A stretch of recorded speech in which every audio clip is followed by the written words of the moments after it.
পশ্চিমবঙ্গ সাধারণ নির্বাচনের মধ্য দিয়ে যে বিধানসভা গঠিত হয়েছে, সেই বিধানসভা যে বাজেট অধিবেশন, প্রথম বাজেট অধিবেশন, আজ তার সমাপ্তি দিন। প্রথা মেনে ধন্যবাদ জ্ঞাপন হবে এবং আমরা যে কয়েকটা দিন বা যে কয়েকটা ঘন্টা অতিবাহিত করলাম, তাতে কি কি বিষয়ে, কতগুলি বিষয়ে আলোচনা হলো সেটা উল্লেখ করা হবে। এটা প্রথা। আমি প্রথমে আপনাকে ধন্যবাদ জানাই, সর্বসম্মতিক্রমে হাউস আপনাকে অধ্যক্ষ নির্বাচিত করার মধ্য দিয়ে একটা বার্তাই দিয়েছে যে আমরা চাই সংসদীয় পরম্পরা, বিধানসভার ঐতিহ্য, গরিমা আরো উত্তরোত্তর বৃদ্ধি পাক। আমি সাথে সাথে প্রথমেই বিরোধী দলের সমস্ত অপোজিশন লিডার সহ সমস্ত সদস্য,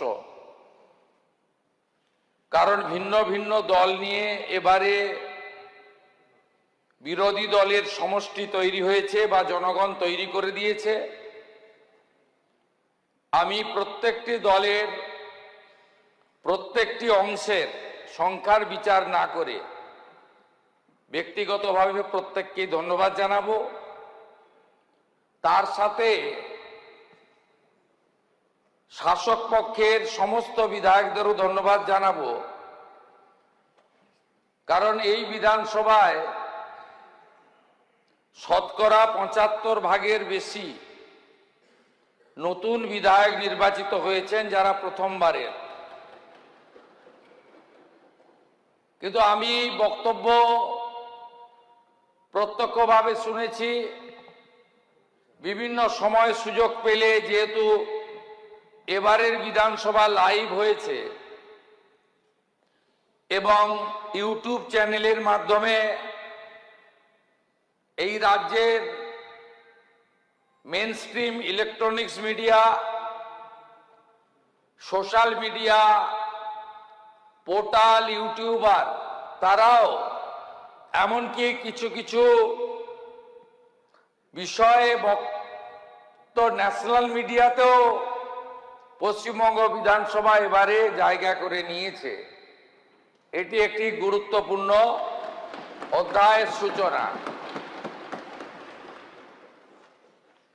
আপনারা জানেন, আমরা সবসময় বিধানসভাকে প্রাণবন্ত করতে চাই। প্রথম দিন যখন আপনাকে ধন্যবাদ জ্ঞাপনের উপরে বক্তব্য হচ্ছিল, সেই দিনই আমি বলেছিলাম সংখ্যা ফ্যাক্টর নয়। House belongs to opposition. আপনাদের অর্ধেক সময় দেওয়া হবে। বিএ কমিটির সুপারিশ ক্রমে সেই কাজ আপনার নেতৃত্বে হয়েছে, কিন্তু ইতিমধ্যে বিধানসভায় বিরোধী দলনেতা নির্বাচন নিয়ে মামলা হয়েছে। এক্ষেত্রে আমি কোনো মন্তব্য করব না, বিচারাধীন বিষয়। তো আমার সবচেয়ে খারাপ লেগেছে, সদলীয় বিধায়কদের সিগনেচার জাল করা হয়েছে। আজকে এটা নয় ভাই, তির্যক করার জন্য না, আমি আমার অভিজ্ঞতা বলছি। এটা কিন্তু এই বিধানসভায় স্বাধীনতার পরে হয়নি।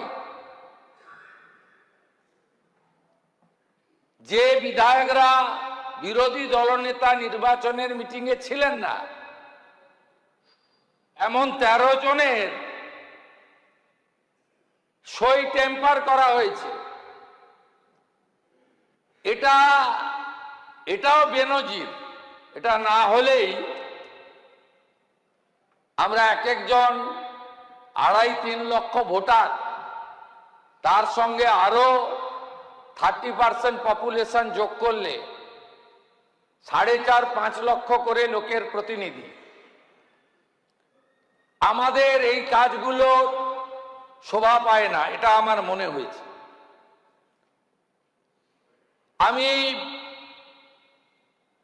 গ্রাউন্ডে কাজ করি, অন্য রাজ্যেও যোগাযোগ আছে। অন্য রাজ্যে বিধায়করা অনেক বেশি কাজের সুযোগ পান, এখানে বিধায়কদের থেকেও পঞ্চায়েত পৌরসভা লোকেদের কাজের সুযোগ বেশি। ঝাড়খণ্ডের মতো রাজ্য, যেটা পশ্চিমবঙ্গের তুলনায় অনেক ছোট, এমন বহু রাজ্য আছে 5 কোটি টাকা বিধায়ক এলাকা উন্নয়ন তহবিলে দেয়। উত্তরপ্রদেশ তো শুধু বিধায়ক এলাকা তহবিল নয়, সেখানে মুখ্যমন্ত্রী এবং অর্থমন্ত্রী বিধায়কদের বলেন যে 25 কোটি টাকার অতিরিক্ত স্কিম দিয়ে যাবেন। এখানে বিধায়কদের সে ধরনের গুরুত্ব উন্নয়নের ক্ষেত্রে দেওয়া হয়নি। না, এটা হয় না।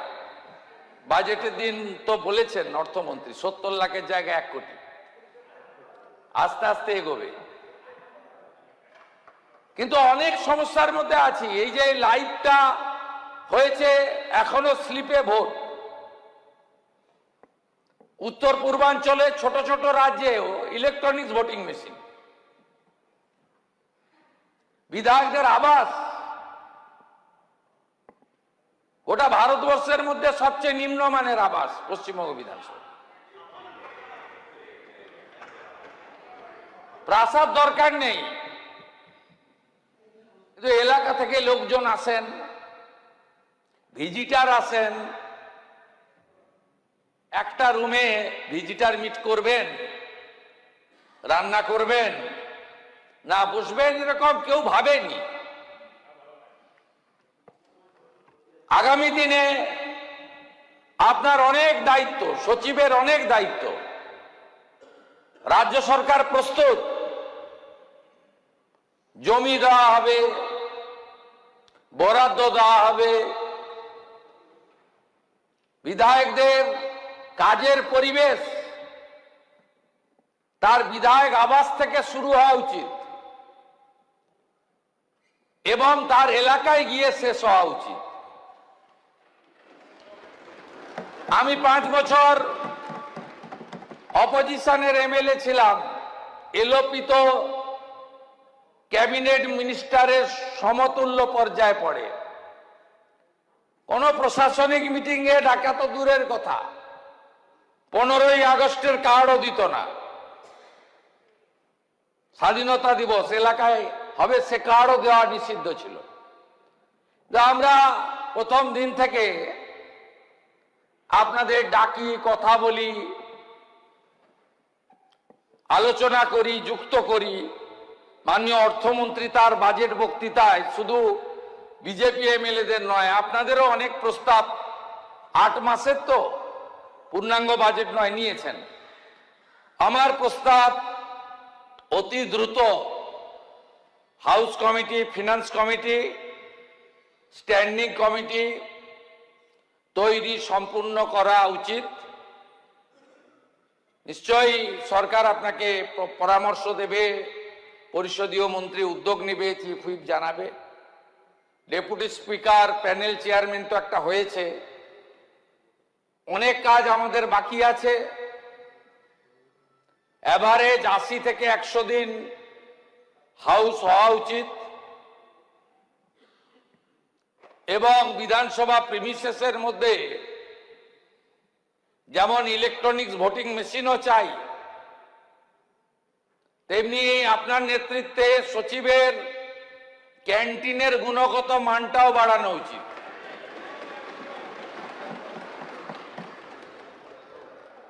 খুব বিরাট কিছু খাওয়ার দরকার নেই, কিন্তু একটা ভদ্র পরিচ্ছন্ন একটু স্বাস্থ্যকর একটা ক্যান্টিনে মিনিমাম একটা এইসব জিনিস ভাবতে হবে, কারণ আমরা 5 বছর ধরে কাজ করব, সবে আমাদের 10 সপ্তাহ হয়েছে, মানে কার্যকাল ফার্স্ট সেশন। আমাদের যখন আর্জেন্ট হবে আমরা বসে যাব অ্যাসেম্বলিতে, নইলে আমাদের মূল যেটা budget session, departmental budget session, monsoon, winter, এই যে 4টে সেশন অন্তত 2 সপ্তাহ করে যাতে আগামী দিনে হয় তার ব্যবস্থা রাখা। আমার কলিগ মন্ত্রীদের বলবো, আপনাদের বিধানসভার উপর এবং নিচ করে কক্ষ দেওয়া হয়েছে। কক্ষ দেওয়া হয়েছে শুধু নামের প্লেট লাগিয়ে রাখার জন্য নয়, পরের সেশনে এমএলএদেরকে ডিস্ট্রিবিউট করে দেবেন আপনাকে কবে এমএলএরা পাবে। হাউস চলাকালীন এমএলএদের এখানে আপনাকে মিট করতে হবে। আগে মুখ্যমন্ত্রীর দপ্তরের বাজেট হতো না, আমরা হোম দিয়ে শুরু করেছি। আমার অফিস এখানে প্রপোজাল পাঠিয়েছে সচিবের অফিসে। বুধবার আমি হোম ডিপার্টমেন্টের প্রশ্ন উত্তরে 1 ঘন্টা থাকবো, যত খুশি প্রশ্ন করবেন উত্তর দেব। পুলিশের উপরে প্রশ্ন হবে না, আইন শৃঙ্খলার উপরে প্রশ্ন হবে না। তাহলে সরকারটা আবার থাকলো কোথায়? কেন অ্যাভয়েড করবেন? যাদের লুকানোর মনোবৃত্তি আছে, পাপ মন, তারাই এসব করে। আর যারা ফেস করতে জানে, যাদের পার্সোনাল এজেন্ডা থাকে না, যাদের দায়বদ্ধতা থাকে, যাদের কমিটমেন্ট থাকে, যাদের সংবিধানের উপরে প্রগাঢ় ভক্তি এবং আস্থা থাকে, তাদের উচিত ফেস করা। মাননীয় মন্ত্রীরা বিধানসভা চলাকালীন বিধায়কদের সঙ্গে মিট করুন, প্রশ্ন উত্তরে উপস্থিত থাকুন। মাননীয় অধ্যক্ষ মহোদয়, আপনাকে আরো কড়া হতে হবে। বিধানসভা চলাকালীন 7 জনের কম মন্ত্রী থাকলে আপনি হাউস মুলতবি করে দেবেন। পরিষদীয় মন্ত্রী, তার দায়িত্ব 7 জন মন্ত্রীকে হাজির রাখা। অ্যাটেন্ডেন্স নিয়ে কম্প্রোমাইজ করবেন না। প্রত্যেকটা সেশনের শেষে বিধায়কদের অ্যাটেন্ডেন্স আপনি বিধানসভায় ওয়েবসাইট চালু করুন, সেখানে দিয়ে দিন performance of the MLA, attendance of the MLA. একটাতে তো আপনারা অনেকেই বিপদে পড়েছেন, লাইভ হচ্ছে, অনেকেই এলাকার লোক ধরছে যে প্রত্যেক দিন অমুককে দেখা যাচ্ছে আর আপনাকে একদিনও দেখা যাচ্ছে না কেন। এক্ষেত্রে নওশাদ সিদ্দিকী একটু বেশি নাম্বার পেয়ে যাচ্ছে।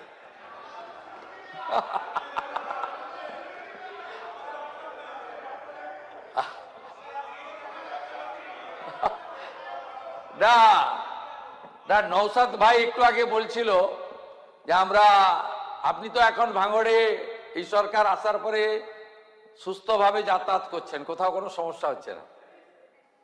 এই পরিবেশ সর্বত্র থাকবে। বিডিওরা, প্রশাসন আপনাদের কথা শুনবে, আপনাদের এমএলএ ল্যাডের কাজ পড়ে থাকবে না। আপনাদেরও দেখতে হবে প্রপারলি স্কিম দেওয়া, ইউটিলাইজেশন সংগ্রহ করা। একটা ভালো পরিবেশের মধ্য দিয়ে আমরা সবাই করব, এই শপথ আমাদের নিতে হবে এবং খুব প্রাণবন্ত করতে হবে। Finance committee, house committee, standing committee, public accounts কমিটিকে সব হিসাব নিকাশ সব করতে হবে। আপনি ইতিমধ্যে একটা ভালো ওরিয়েন্টেশন ক্যাম্প করেছেন 2 দিনের, লোকসভার স্পিকারকে নিয়েছে, এর জন্য আপনাকে বিশেষ ধন্যবাদ। আগামী দিনে স্ট্যান্ডিং কমিটি হাউস এবং ফিনান্স কমিটির চেয়ারম্যান হয়ে গেলে তাদেরকে নিয়েও একটা আপনি ওরিয়েন্টেশন ক্যাম্প করুন। স্ট্যান্ডিং কমিটির চেয়ারম্যানদের যে রোল পারফরমেন্স সেটা করা, লাইব্রেরিকে আরো বেশি আপনি আপডেট করুন। লাইব্রেরি থেকে তথ্য পাওয়ার ক্ষেত্রে আরো বেশি করে যাতে সমৃদ্ধ হয়। মাননীয় বিধায়কদের বলবো, আমি 2006 আসার পরে পুরো লাঞ্চ টাইমটা লাইব্রেরিতে কাটাতাম। আমি ডক্টর বিধানচন্দ্র রায় থেকে, ডাক্তার আমাদের অজয় মুখোপাধ্যায় থেকে এবং অনেক বামপন্থী সদস্যরও, বিনয় কৃষ্ণ চৌধুরী থেকে শুরু করে, তাদের বক্তব্য আমি লাইব্রেরিতে গিয়ে পড়েছি। নতুন বিধায়করাও লাইব্রেরিতে গিয়ে, যারা 5 বার 7 বার 8 বার করে এমএলএ হয়েছেন, অত্যন্ত সম্মানীয় ব্যক্তি, তাদেরও বক্তব্যগুলো পড়ে নিজেকে সমৃদ্ধ করুন। এখন থেকে প্রস্তুতি নিন। প্রচুর প্রশ্ন জমা দিতে হবে এবং প্রশ্ন করতে হবে, সাপ্লিমেন্টারি প্রশ্ন করতে হবে, তার প্রস্তুতি আপনারা নিতে থাকুন। আমি আবাস ক্যান্টিনের কথা বলার পরে পরিশেষে মাননীয় অধ্যক্ষ এবং সচিবালয়কে বলবো যে এত সকালবেলা নাম জমা দেওয়ার জন্য বলেন, অনেক মেম্বারের অসুবিধা হচ্ছে। এটা আপনি আগের দিন ইভিনিং এ নেওয়া যায় কিনা, এটা ভাবা দরকার। এটা দেখুন, এটা অনেকেরই সমস্যা হচ্ছে। আমার বড় দিদি মাতৃসভা শিখা চ্যাটার্জি প্রায় 1 লাখ ভোটে জিতেছেন এবারে, তাই তো? তা দিদি আমাকে বলছিলেন যে সকাল 7টায় এসে কি করে জমা দেব নাম। এটা অনেকেরই সমস্যা, দিদি বুঝেছেন। এটা নিয়েও সচিবালয়কে ভাবতে হবে। আপনার অনুমতি নিয়ে অল পার্টি মিটিং করে কিছু কিছু অভিজ্ঞতার ভিত্তিতে সিস্টেমও চেঞ্জ করে দেওয়া দরকার বলে আমার মনে হয়েছে। আমি আজকে আপনাকে ধন্যবাদ জ্ঞাপন করার সাথে সাথে আমার অভিজ্ঞতা এবং বিধায়কদের কিছু মনের কথা সেটা জানানোর জন্যই আমি বক্তব্য রাখার সুযোগ দিয়েছেন বললাম। আর নতুন অ্যাসেম্বলি তৈরি করতে হবে, যেমন লোকসভা তৈরি হয়েছে। আগামী দিনে ডিলিমিটেশন হলে, মহিলা সংরক্ষণ হলে 294টা বেড়ে 400-র উপরে যাবে। তার পরিকল্পনা যদি আপনি এখন থেকে না করেন, এখন থেকে যদি একটা জায়গা দেওয়া আছে, সেই জায়গার পরিস্থিতি কি আছে, একটা অল পার্টি ডেলিগেশন নিয়ে আপনি একদিন দেখেও আসুন। এবং পিডব্লিউডি বা যে সমস্ত সংস্থা আছে কনস্ট্রাকশনের, প্রাথমিক একটা চিন্তা ভাবনা এখন থেকে করুন। এই বিল্ডিং হেরিটেজ, একে আমরা কি করে ব্যবহার করব সেটা তো নিশ্চয়ই ভবিষ্যৎ বলবে। কিন্তু আমাদের যদি ডিলিমিটেশন এবং মহিলা সংরক্ষণ হয়ে যায়, 400-র উপর সদস্য হলে এখানে বসার কোনো সুযোগ নেই। আমি কোভিডের সময় মেম্বার ছিলাম। কোভিডের সময় সোশ্যাল ডিস্টেন্সিং ছিল, একেবারে ওই পর্যন্ত এমএলএদের বসাতে হতো, একবারে লাস্ট গ্যালারির মাথা পর্যন্ত। পুরনো এমএলএদের কারো কারো মনে আছে নিশ্চয়ই, 19 সালে, অনেক দূরে দূরে। অতএব এইসব ফিউচার প্ল্যানিংও আপনাকে করতে হবে। অর্থমন্ত্রীকে সাক্ষী রেখে বলছি, অর্থ কোনো সমস্যা হবে না। ভালো থাকবেন, সবাইকে ধন্যবাদ, সচিবালয়কে ধন্যবাদ, নিরাপত্তা রক্ষীদের ধন্যবাদ, সংবাদ মাধ্যমের কর্মীদের ধন্যবাদ, পিডব্লিউডি ইলেকট্রিক্যালকেও ধন্যবাদ। যারা ক্যামেরা নিয়ন্ত্রণ করেন, ভদ্র আচরণ যারা করেন তাদের দিকেই ক্যামেরাটা রাখবেন। অভদ্র আচরণ যে করেন তাদের দিকে ক্যামেরাটা বেশি রাখবেন না, মানুষ এগুলো পছন্দ করে না। সবাই ভালো থাকবেন।